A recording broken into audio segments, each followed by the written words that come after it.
In the end, we all serve the Legion.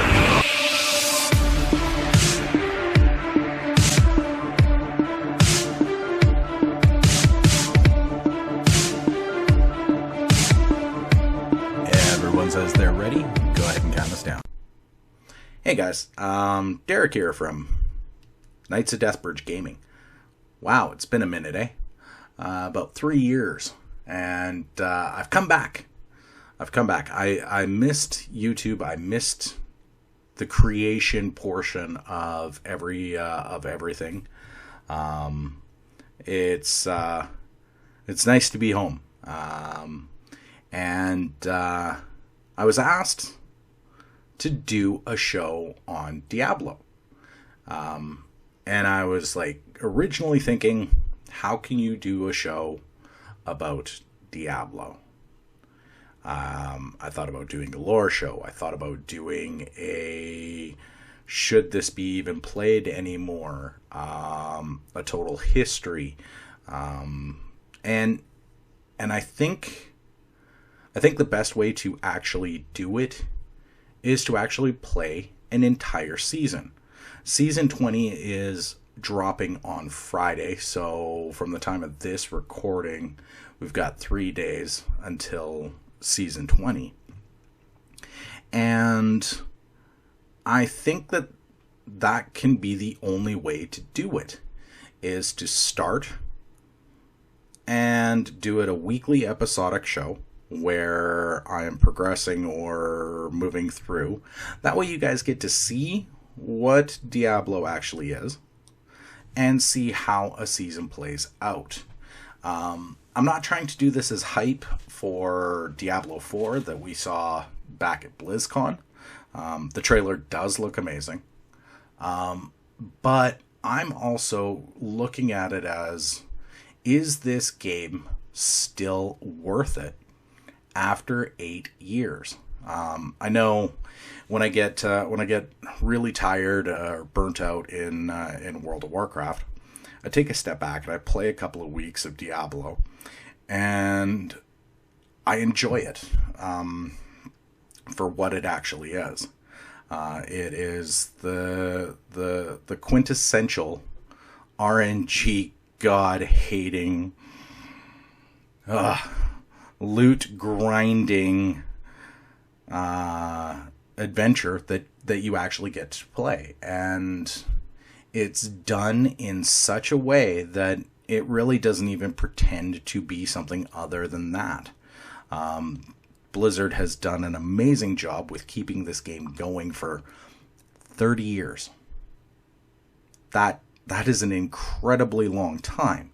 30 years and only 3 games, with a grand total of 7 expansions in total. That's impossible under most sets of circumstances. So why is this game still relevant? Why is it still around? Why do people keep playing it? Well, I could tell you why I do it, but that's not fair to anybody, because realistically, everybody has their own reasons to play Diablo. They always have. So, why don't you guys come along with me, take a look, and see what Diablo actually is, and we'll do this together.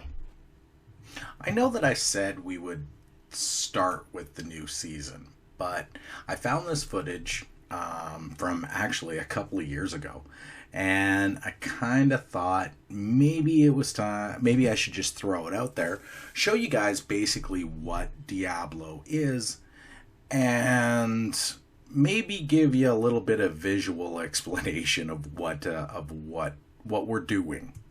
Okay, so what I'm doing is I'm jumping into what is called a Nephilim Rift. Okay, a Nephilim Rift shows up when you're max level, or if you're in season mode, you're able to do it right off of the bat. They're randomized dungeons that literally you are going to have mobs attacking you fairly non-stop. You get little brief spots where you kind of take a bit of a breather, get yourself healed back up, and trudge along. It is your typical hack and slash dungeon crawling game. The one thing that makes this particular game different than a lot of the ones in the genre are that the dungeons are completely random.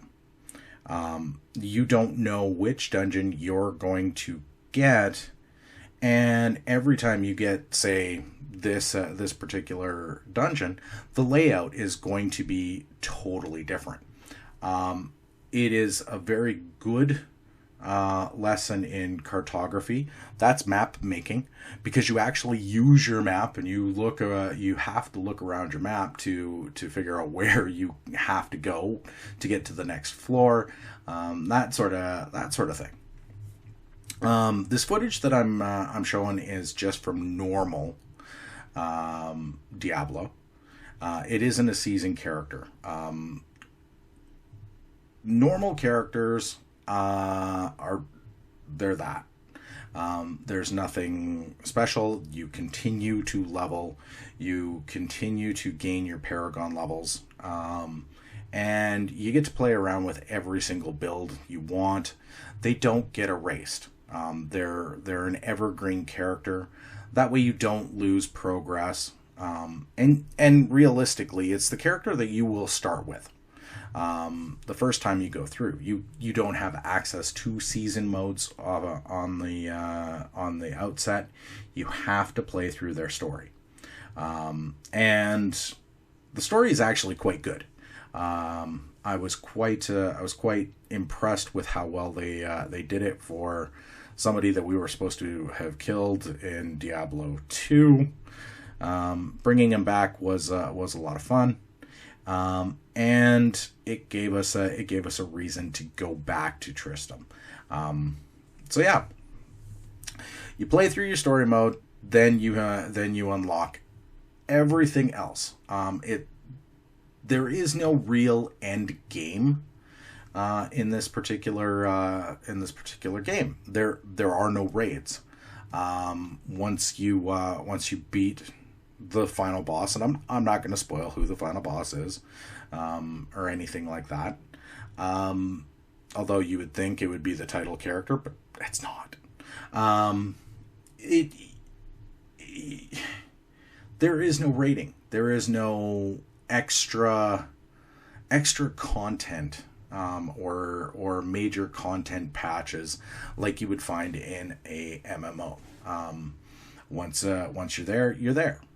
So they added something in this game called Season Mode that enables you every 3 to 4 months to basically restart. And it's kind of great in a lot of aspects, because of the fact that I play World of Warcraft so much. Changing your main every 3 to 4 months is kind of appealing to me, because you don't necessarily get so stagnant. It's not, oh, I've got to do another raid and I'm going to be tanking because this is what I decided I wanted to do at the beginning of this raid tier. And for my raid leader, because I know you're going to be listening to this, I'm not complaining, really, I'm not. But yeah, so season mode allows you to restart, and it gives you all of the access to the entire game so that you can level the way that you want to. You're not roped into playing the story, and skipping all of the cut screens and going through all of that sort of shenanigans. You literally can do it that way. And if that's the way you choose and you're efficient at it, perfect. Good for you. I prefer to level using Nephilim Rifts and bounties. On a bounty, it seems like if they don't change too much for this season, like the last time I played, which was like I think season 10, you got about 3 to 4 levels to do one bounty. There's 25 bounties in a day. They reset daily. And so you move quite quickly. Nephilim Rifts are 3 to 5. levels depending on what sort of game mode or game level you're playing on, because you can go up to something like Torment 10. And the higher you are, the more experience you get and the more gold you get, which gold is kind of a suggestion. You really don't use it unless you're leveling, and then after that you really get so much gold so quickly that it's kind of a wasted currency. And yeah, the one thing I do miss about Diablo was when it first dropped, there was a live auction house that you could actually sell some of your equipment for real life money. That got abused and used, and Blizzard had to get rid of it. I'm hoping that Blizzard makes a total somewhere along the lines that has a 20 that uses a quarter, because I still have 25 cents from selling something. But you know, it is what it is. So then there's the third mode, and that's hardcore mode. Hardcore mode is for those S&M sort of people that enjoy playing Dark Souls, games that are stupid hard, because it adds an extra element. That element is permanent character death. So as you're leveling, if you die, your character dies. There is no res. You're just done. You have to start a new character. That's right. Right from start. That would be a giant pain in the ass. That is something I would never do. Or if I do it, it would be because I was bet and I lost the bet and had to play hardcore mode. Because this game is either nice and smooth and happy. You make one false move and you die, you start again. That would suck. That would be like, no, I don't know why people do that to themselves. In this video, I actually think I died 3 different times. Like, I would have had to have restarted this video 3 different times. That does not seem very fun to me, and good on those people that can play hardcore mode. I give you all the credit in the world. You take rejection incredibly well, and keep doing that. Yeah.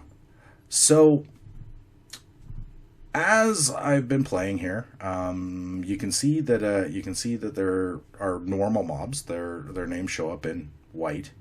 They're easier to kill mobs. They don't offer a lot of loot. Generally, you might see a gem drop from them or a crafting piece. And then there are those ones that are in blue. We should be able to see one here shortly. They're middle bosses, or a mini boss, I guess. They're a little bit harder. Generally, they've got 4 mechanics that you gotta look after and dodge. And they drop slightly better loot. You'll probably get a piece of gear out of them. Whether you can use that piece of gear, it's a whole different story. Here you can see there's this gold named guy. He is an epic or an elite, and he drops really decent gear, but he also has more health.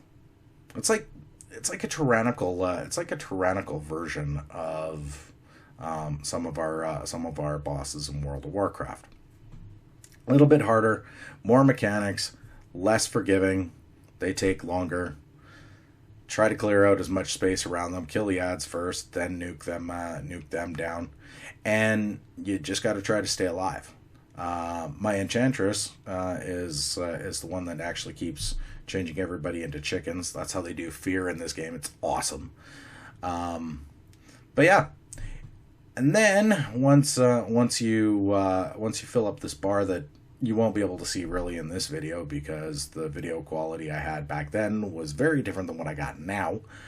There is a bar that I'm filling up with all of those big orbs, that once I fill that, the Rift Guardian comes out. His name is in purple, and he is significantly harder than the gold guys. They take a really long time to kill, but they drop the best amount of loot, and then they also drop, lo and behold, a keystone. Now, Nephilim Rifts, like the one that I'm playing here, they actually get harder.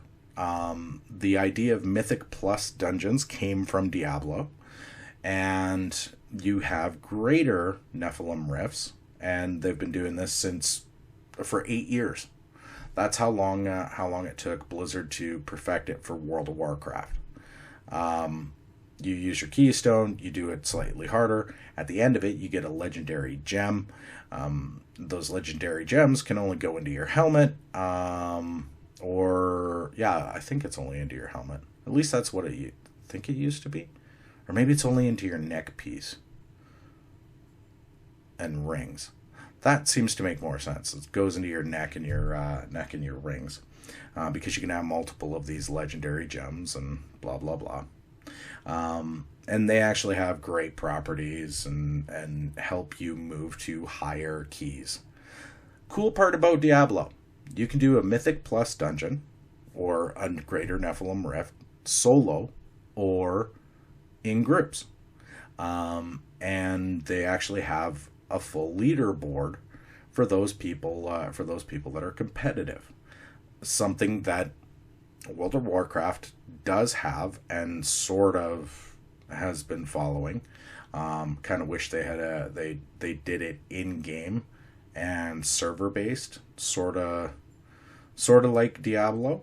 I think that would add a little bit more validity and actually take away from Raider IO, which I think is cancer. And yeah, that's what a Nephilim Rift is. It's a Mythic Plus dungeon.